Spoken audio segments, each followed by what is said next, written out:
এই ঘটনাটা লিখতে গিয়ে আমার কাছে কেমন যেন অদ্ভুত লেগেছে। হোস্টেলে যারা থাকেন বাবা মা থেকে দূরে, তারা কম বেশি সবাই পরিবার ছেড়ে পড়াশোনার তাগিদে শহরে ভালো কোনো সরকারি বেসরকারি বিশ্ববিদ্যালয়ে অধ্যয়নরত আছেন। বেশ সংগ্রামের সাথে ব্যাচেলর জীবন চালিয়ে যেতে হয়। আমিও ব্যাচেলর এবং অনুভব করতে পারি খুব ভালো করেই। মূলত খরচ বাঁচাতে সব সময় একটু চেষ্টা থাকে কম খরচের বাসায় ওঠার। যে ভাইয়ের সাথে ঘটেছে তিনি এখন বাংলাদেশে নেই, তিনি ভারতের আসামে ব্যবসায়িক কাজে অবস্থান করছেন। আমার পরিচিতই বটে। তিনি যখন ছাত্র ছিলেন তখন ঢাকার মিরপুরের কোনো এক বাসায় কয়েকজন বন্ধুরা মিলে ব্যাচেলর থাকতেন। ছদ্মনাম শাহিন।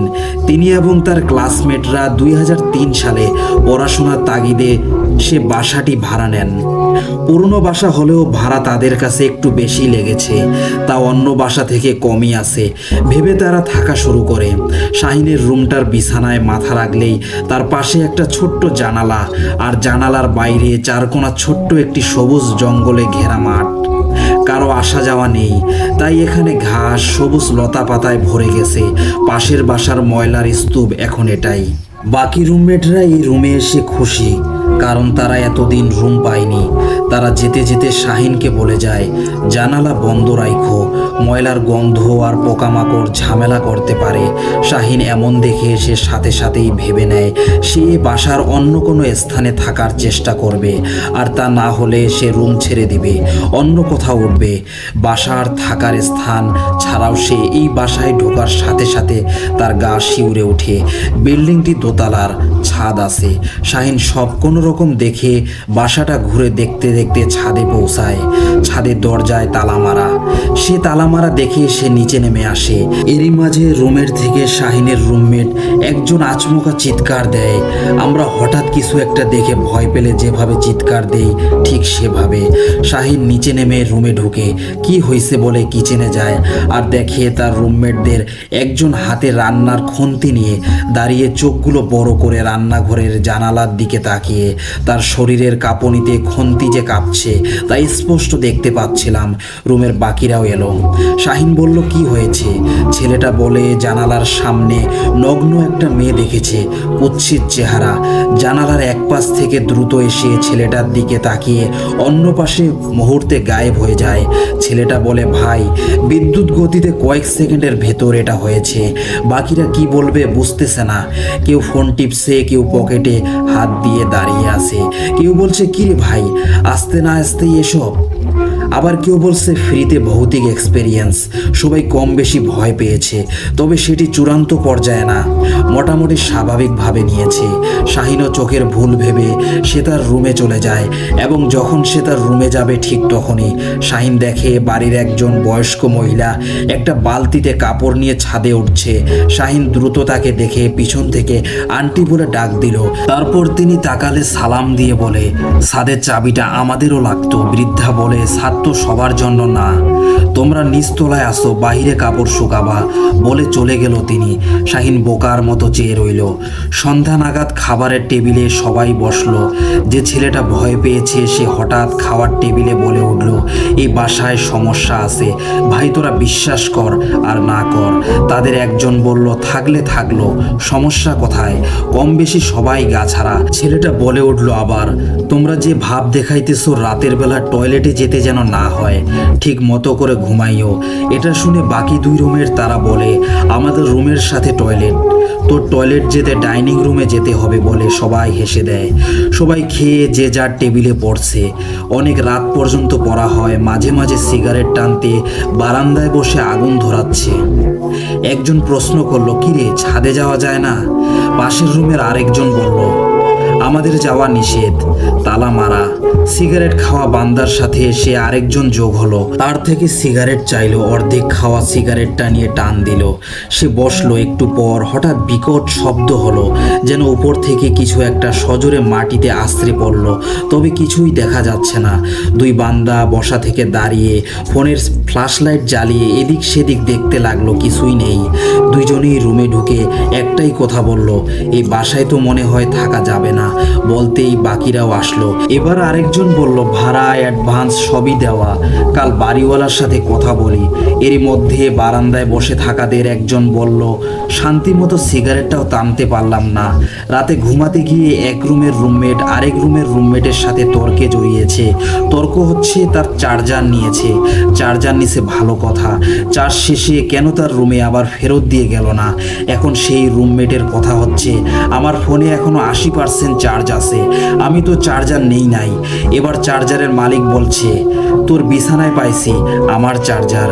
কিছুক্ষণ চলতে থাকলো, তারপর যে যার রুমে। রাত বাজে আনুমানিক 3 থেকে 4টা, কারো ঘুম নাই। কেউ একজন ফোনে কথা বলতে রুম ছেড়ে ডাইনিং রুমে গেল। খুব সম্ভবত তার প্রেমিকার ফোন। তার রুমমেট জিজ্ঞেস করে, কই যাস? উত্তরে সে বলে, আসি এখানে। কথা বলতে বলতে বেশ সময় যাওয়ার পর ছেলেটা লক্ষ্য যায় দরজা বরাবর, জানালার দিকে। ঠিক একটা মানুষ দাঁড়িয়ে থাকলে যে একটা ছায়ামূর্তির আবর্তন হয়, তেমনি যেন কিছু একটা জানালার কোণায় উকি দিচ্ছে। আর ছেলেটা ডাইনিং টেবিলের চেয়ারে বসে নাক বরাবর জানালার দিকে কিছুক্ষণ হা করে তাকিয়ে। তারপর আর কি, কোথায় ফোন কোথায় প্রেমিকা, এক দৌড়ে রুমে। রুমমেটকে বলে, এই বাসায় আসলেই ঝামেলা আছে, আমি জানালার সামনে কিছু একটা দাঁড়িয়ে থাকতে দেখেছি। তার রুমমেট যে টেবিলে বসে পড়ছিল সে টিটকারি মেরে বলে, তোর গার্লফ্রেন্ড কই? এরপর দুইজন মিলে যায়, বাকিদেরকে ডাক দেয়। বাকি রুম থেকে শুধু একজন আসে। 3 জন মিলে জানালার দিকে তাকায়। এরপর ছেলেটা বলে, দেখ। বাকিরা বলে, কই? বলে, কোনায় তাকা। তাদের একজন কিছুটা সংকোচ বোধ করে এবং সামনে এগিয়ে পর্দা সরিয়ে দেখে ওটা পিলারের ছায়া। বাসার সামনে ল্যাম্পলাইটের ছায়া পিলারে পড়ে জানালার ছায়া আসছে। এখন এটা নিয়ে কিছুটা হাসি তামাশা চলে। একজন তো বলেই বসে, এগুলো বেশি বেশি প্রেমিকার সাথে কথা বলার লক্ষণ। যাই হোক, পরে যে যার রুমে ঘুমিয়ে পড়ে। কয়েকজন আগেই ঘুমিয়ে যায়, ঠিক আজান দেওয়ার কিছু সময় আগে। বাসার ভেতরে স্টিলের কিছু পড়ার শব্দ, কিছু গড়িয়ে যাওয়ার শব্দ, ছাদে কারো দৌড়ানোর শব্দ। পাশের রুম থেকে একজন সজোরে রুমের দরজায় ধাক্কা দিয়ে অন্য রুমের ছেলেদের উঠায়, অনেক শব্দ করে ডাক দেয়। সবাই কম বেশি উঠে যায়। এরপর সে বলে, বাড়িওয়ালার বাসায় চল, আজকে আসছি। আজকে এই অবস্থা, শান্তিমতো ঘুমাতে পারছি না। তারা রাতের বেলা উপরে নাচানাচি দৌড়াদৌড়ি করতেছে। চল তারে গিয়ে জিজ্ঞেস করে কি সমস্যা, আমরা ঘুমাতে পারি না। সে কেমনে ঘুমায়? শাহিন বলল, ভাই দিনে যাই, তারা ঘুমাইতেছে, কম বেশি তো বুঝছি সবাই। এই বাসায় ঝামেলা আছে, কিন্তু এখন যাওয়া একদম ঠিক হবে না। উত্তেজিত ছেলেটা খেপে গিয়ে বলে, সারা রাত পড়ছি, কাল ক্লাস আছে, ঘুমাইতে পারতেছি না। তার বাসায় এত সমস্যা, সে ভাড়া দিল কেন? আবার বলে চলতি মাসের 10 তারিখের ভেতর ভাড়া দিতে হবে। এসব বলতে বলতে সকাল হয়ে গেল। সবাই প্রস্তুত, বাড়িওয়ালাকে ধরবে, কি সমস্যা এ বাড়ির জানবে। পরদিন যে যার কাজ শেষ করে বাসায় ফিরে বাড়িওয়ালার বাসায় যায়। তিনি আর তার বৃদ্ধা মা বাড়িতে থাকেন। দরজায় কড়া নাড়তেই তার মা, যাকে ছাদে কাপড় শুকাতে যেতে দেখেছিল শাহিন, তিনি দরজা খুলে দেয়। এরপর তারা বুঝতে পারলো ইনি বাড়িওয়ালার মা। তারা নানি বলে সালাম দেয়। তিনি সালাম নেন এবং জিজ্ঞেস করেন সবাই একসাথে, কি হয়েছে? ওদের একজন বলল, নানি, আমরা একটু আঙ্কেলের সাথে কথা বলতে চাচ্ছিলাম। বৃদ্ধা একটু বিরক্তের কণ্ঠে বললেন, ওকে বাজারে পাঠাইছি আমার জন্য পান নিয়ে আসতে, তোমরা মাগরিবের পর আইসো। এরপর তারা সবাই বাসায় চলে আসে। শাহিনের সাথের একজন বলে, এদের ব্যবহার এমন কেন? তার মধ্যে দরজায় বাড়িওয়ালির ছেলে এসে দাঁড়ায়, তোমরা নাকি বাসায় গিয়েছো, কিছু বলবা? আমি একটু বাজারে গিয়েছিলাম। একজন বলল, জি আঙ্কেল, একটু ভেতরে আসেন, বসে কথা বলি। তারপর তিনি বসলেন। একজন বলা শুরু করলেন, আঙ্কেল, আমরা তো বাসায় উঠেছি, অ্যাডভান্সও করা শেষ। এখন ঘটনা যেটা তা হলো, বাসায় নানা রকম শব্দ, ছাদে কারো দৌড়ানোর শব্দ, বাসায় জিনিসপত্র এমনি এমনি পড়ে যাওয়া, এমন কিছু সমস্যার সম্মুখীন হয়েছি। আমাদের সবাই ছাত্র, পাশাপাশি কেউ টিচিং, আবার চাকরিও করি, বেশ রাত করে পড়ি। তার উপর এসব সমস্যার কারণে ঘুমের বেশ ব্যাঘাত ঘটছে। এখন আঙ্কেল, আপনি কি এ সম্পর্কে কিছু বলতে পারেন? তিনি এক কথায় বলেন, না। তিনি বলেন, এগুলোই প্রথম তোমাদের মুখে শুনলাম। ছাদে কে দৌড়াবে, ছাদ তো সারাক্ষণ তালা মেরে রাখি, এগুলো তোমাদের মনের ভুল। প্রথম প্রথম এক জায়গায় আসলে একটু খাপ খেতে সময় লাগে, ঠিক হয়ে যাবে বলে তিনি বসা থেকে উঠে দাঁড়ায়। আর যেতে যেতে বলে, দেখো বাবারা, তোমরা আমার ছেলের বয়সী, তোমরা নিরিবিলি থাকবা, কোনো ঝামেলা করবা না, তো অনেক দিন থাকতে পারবা। আর কোনো সমস্যা হলে আমি তো আছি বলে তিনি চলে গেল। 4 রুমমেটদের একজন বিরক্তির স্বরে বলে উঠল, উনি তো কোনো পাত্তাই দিল না। আবার আমরা আশা করতেছিলাম অ্যাডভান্স টাকা ফেরত নেওয়ার। শাহিন বলল, সব জায়গায় নেয় 2 মাসের অ্যাডভান্স, আর আমরা নবাবেরা দিছি 3 মাসের। পাশ থেকে একজন বলল, আরে ধুর, কি হবে, হুদাই এত টেনশন নিয়ে লাভ নাই, সামনে পরীক্ষা, এখন আবার বাসা পরিবর্তন, জিনিসপত্র স্থানান্তর একটু বেশি বেশি হয়ে যায়, আমরা একটু সচেতন থাকলেই হবে। এখন সবাই চুপ। এরপর সবাই বলে, ধুর, কিছুই হবে না, কিছু হলে দেখা যাবে। আসলে কোথাও কোনো প্যারানর্মাল ঘটনা ঘটলে আমরা খুব সহজেই বলে দেই, বাসা পরিবর্তন করলেই তো হয়। তবে যারা ভুক্তভোগী একমাত্র তারাই জানে। বলাটা যতটা সহজ কিন্তু করাটা কষ্টের, অনেক কিছু বিবেচনা করতে হয়। এরপর আপাতত সমস্যাটি অমীমাংসিত রয়ে গেল। সারাদিনের ক্লান্তি, বাড়িওয়ালার সাথে কথা কাটাকাটি, বাসা পরিবর্তনের ঝামেলা, সব মিলিয়ে কম বেশি সবাই ক্লান্ত। শাহিনের মতে সেদিনই রাতে কেউ তেমন কোনো রান্না করেনি, সবাই শুকনা কিছু খেয়ে থাকে। এদের মাঝে কেউ কেউ মাঝরাতে ঘুম থেকে উঠে পড়ার মন মানসিকতা নিয়েও জলদি ঘুমায়। তো এমনই একজন রাতে পড়ছিল, হঠাৎ মনে হলো যেন জানালার উপরে কেউ হেঁটে চলে গেল। সে ভীষণ ভয় পেয়েছে। তারপর সে জিজ্ঞেস করে, কে বাইরে, কিন্তু কোনো উত্তর নেই। আবার আরেক দিন রাতে স্পষ্ট দেখতে পায় কে যেন রুমে হেঁটে বেড়াচ্ছে। গিয়ে দেখে তো কেউই নেই। পরে সে সবাইকে জিজ্ঞেস করে, একটু আগে তুই এদিক দিয়ে হেঁটে গিয়েছিলি নাকি? সবাই বলল না। তাছাড়া ঘরে কোনো জিনিস জায়গা মতো থাকতো না, তার উপর ঘরটা কেমন যেন আবদ্ধ হয়ে থাকতো। একটা শরীর ভার ভার অনুভব হতো কম বেশি সবারই। এরই মাঝে রুমমেটদের একজন তার পরিবারের সাথে কথা বলে জানায় সকল ঘটনা। তারা পরামর্শ দেয় একজন হুজুরকে ডেকে মিলাদ পড়ানোর জন্য, এবং সবাই যেন 5 ওয়াক্ত নামাজ পড়ে। তাদের একজন পরদিন বিকেলে আসরের নামাজের পর একজন হুজুর নিয়ে আসে এবং তিনি ঢুকেই বলেন, এই বাসা। তারপর তিনি বলে শোনেন, আপনারা তো জেনে শুনেই আসছেন, এখন আমি আর কি বলবো, একটু তো ঝামেলা আছে, আপনারা একটু সচেতন থাকলেই হয়। এটি বলতে না বলতেই সেদিন রাতেরই ঘটনা। বাসার 2 জন সদস্য রান্নাঘরে রান্না করছিল, পাশে আরেকজন শাকসবজি কেটে দিচ্ছিল। হঠাৎ পাশের রুম থেকে চিৎকার। 2 জন সব রেখে যখন সে রুমে যাবে ঠিক তখনই আরেকটা রুম থেকে অনেক জোরে থাপ্পড় মারলে যেমন শব্দ, ঠিক তেমনই শব্দ আসছে, যেন শরীরের সব শক্তি দিয়ে কেউ থাপ্পড় দিয়েছে। এখন 2 জন কোন দিকে যাবে? প্রথম রুম থেকে চিৎকারের শব্দ আর ওই রুম থেকে থাপ্পড়ের। এবার তারা প্রথমে ওই রুমে গিয়ে দেখে তাদের একজন রুমমেট বাথরুমে পড়ে গিয়েছে, তবে সে বড় কোনো ব্যথা পায়নি। তারা তাকে টেনে তুলল। এবার গেল থাপ্পড়ের রুমে, সেখানে লাইট দিয়ে দেখে তাদের আরেকটা রুমমেট শাহিন অন্ধকারে কাঁথা মোড়ানো অবস্থায় বিছানায় বসে আছে। জিজ্ঞেস করা হলো, কি হয়েছে? উত্তরে শাহিন বলল, বুঝলাম না, ঘুমাইতেছিলাম, মনে হইল কেউ গালে থাপ্পড় মারছে। নাচেও সবাই হালকা হেসে দিল। এখন হুজুর সরাসরি না বললেও তিনি ইশারায় বুঝিয়ে দিয়েছেন কি করতে হবে, কারণ বাড়িওয়ালা যে তার দোষ দিবে না। যে আপনার জন্য আমার ভাড়াটিয়া চলে গেছে তার কোনো গ্যারান্টি নেই। এখন হুজুর নিজের নিরাপত্তার কথা ভেবে কিছুটা ইশারায় বুঝিয়েছেন, যত জলদি পারো ভাগো। এরপর তারা নামাজে গেলে হুজুরকে জিজ্ঞেস করে জানতে চায় ঘটনার রহস্য। হুজুর নিজ তথ্য গোপন রাখার স্বার্থে বলেন, এই বাড়ির মুরব্বী এক প্রকার জুলুম করে এই জমির উপর বাড়ি বানাইছে। এখানে আগে থেকেই জিনেদের আবাসস্থল। আমাদের এখানকার ইমাম না, আগের ইমামের সাথে নাকি তাদের অনেকবার কথোপকথন হয়েছে। কত ছোট ছোট বাচ্চা ছেলে মেয়েদের আসর করেছে এই হুজুর, নিজ দায়িত্বে তাদের সুস্থ করেছেন। এখন তো কম, আগে তো ওই রাস্তা দিয়ে যেতেও মানুষ ভয় পেত, তবে নামাজিদের কখনো কোনো সমস্যা শোনেনি। এসব শোনার পর তাদের সবার শরীরের লোম দাঁড়িয়ে যায়। তারপর একদিন রাতের ঘটনা।